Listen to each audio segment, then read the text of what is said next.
खुलुमबाय गिबियावनो बयनिसिमबो आंनि खुलुमनायखौ बावहरबाय।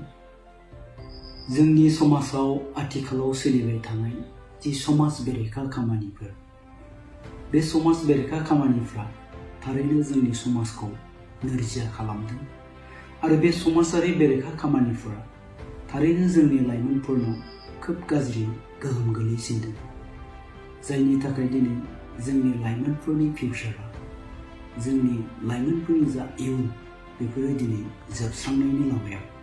दा बेखायनो सम थानायावनो जोङो जोंनि गेजेराव आथिखालाव बांबोनो हमनाय बे समाजारि बेरेखा खामानिफोरखौ जोङो होबथाथारनो नांगोन।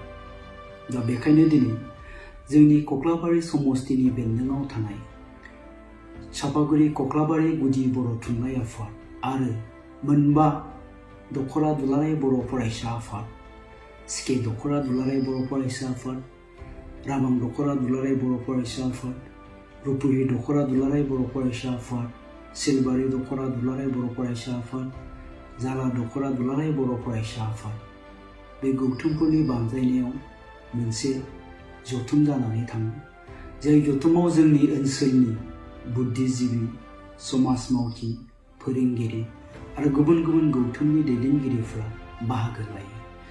आरो बे जथुमावहाय आथिखालाव जोंनि गेजेराव सोलिबाय थानाय समाज बेरेखा खामानिफोर, बेनि सायाव गुवारै सावरायनाय जायो। दा सावरायलायनायनि गेजेरजों जों बयबो दिनै मिथिनो मोन्दों जे जोंनि गेजेरावबो, जोंनि नैबे ओनसोलावबो माखासे समाजारि बेरेखा खामानिफ्रा जागासिनो दङ। जाय समाजारि बेरेखा खामानिनि गेजेरजों जोंनि लाइमोनफ्रा, जोंनि बे ओनसोलनि दावगाफुनाय जा लाइमोन सेंग्रा सिख्लाफोर, बिसोरनो बांसिन गाज्रि गोहोम गोलैदों। दा बेखायनो बे समाजारि बेरेखा खामानिखौ सम थानायावनो होबथानांगोन होननानै बे जथुमनि गेजेरजों दिनै मोनसे आफाद दानानै लायो। जाय आफादनि गेजेरजों जोङो समाजारि बेरेखा खामानिफोरखौ होबथानो थाखाय दिनै थिरांथा लानाय जायो। दा समाजारि बेरेखा खामानि होननानै बुङोब्ला जों गुबैयै जोंनि लाइमोनफोरनि गेजेराव आथिखालाव जा ड्राग्स एबा निसानि जा गोहोम, बे गोहोमखौनो जोङो बुंनो नांगोन। दा ओंखायनो जोंनि लाइमोनफोरखौ बे गाज्रि गोहोमनिफ्राय जों माबोरै होबथानो हागोन, बेनि थाखाय गुवारै सावरायलायनानै गामि गामि थांनानै लाइमोनफोर आरो बिसोरनि बिमा बिफाफोरनि गेजेरावहाय मोनसे एवारनेस होनांगौनि थाखाय दिनै थिरांथा लानाय जादों।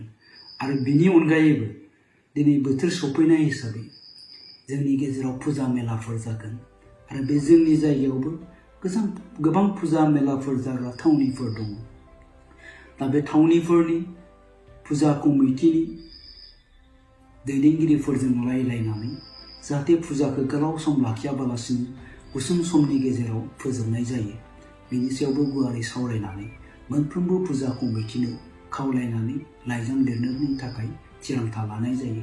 आरो बेजों लोगोसेनो बे फुजा मेलाफ्राव जाहाथे जौ आरो जुवानि दखान जाया, बेनि थाखायबो मोनफ्रोमबो फुजा कमिटिफोरखौ खावलायनांगौ होननानै दिनै बिथांखि लानाय जायो।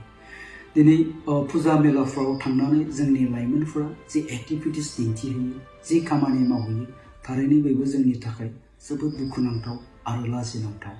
दा ओंखायनो जोंनि उन्दै उन्दै गथ'फोर, दावगाफुनाय जा लाइमोनफोर, बे लाइमोनफ्रा जाहाथे बे फुजा मेलानि गेजेरजों गाज्रि एक्टिभिटिस दिन्थिनो हाया, गाज्रि खामानि मावनो हाया, बेनि थाखायबो गुवारै सावरायलायनानै माखासे थिरांथा लानाय जायो।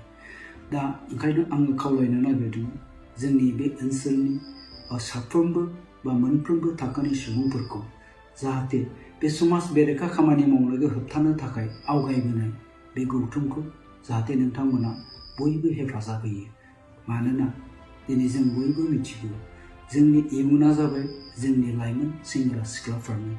बिसोरनो जोंनि समाजनि इयुन, जोंनि न'खरनि इयुन आरो जोंनि हारिनि इयुन।